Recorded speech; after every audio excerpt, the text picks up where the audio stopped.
The 1.6-liter four-cylinder carries over from the last generation, down 8 horsepower and 4 pounds-foot of torque from last year for a total of 130 horsepower and 119 pounds-foot. But what the RIO lost in power it has gained in fuel efficiency. Both hatch and sedan versions boast figures of 28/37 seconds of a mile per gallon city/highway/ combined with the 6-speed automatic, and the 6-speed manual nabs 1 additional mpg in the city. Kudos to Kia for keeping a manual in the mix. It's too bad it's not available on higher trim levels. Revised motor mounts make the engine practically silent at idle, so quiet, in fact, that I was convinced it had a start-stop feature. The 6-speed automatic transmission is well matched to the engine, making the most of the available power at any given time.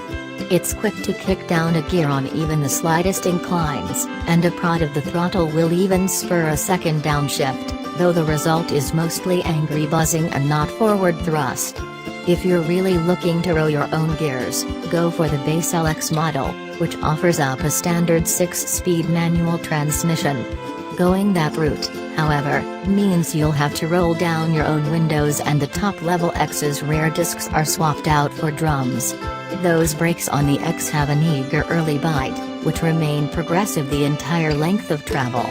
Also standard on the X is a camera-based autonomous emergency braking system capable of slowing the car all the way to a full stop if necessary. Out on the road, it's clear Kia's engineers set out to create a driving experience that belies the RIO's low price. The ride provided by the front McPherson struts and twist beam axle outback is firm and supple, with no hint of sogginess. It might not match the verve of the aptly named Fit, but it provides a much more involved driving experience than either the Nissan Versa or Toyota Yaris.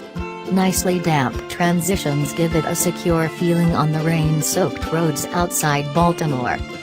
That's especially impressive, given the diminutive 185/65/15 tire setup that's standard across all trim levels, with the X featuring alloy wheels.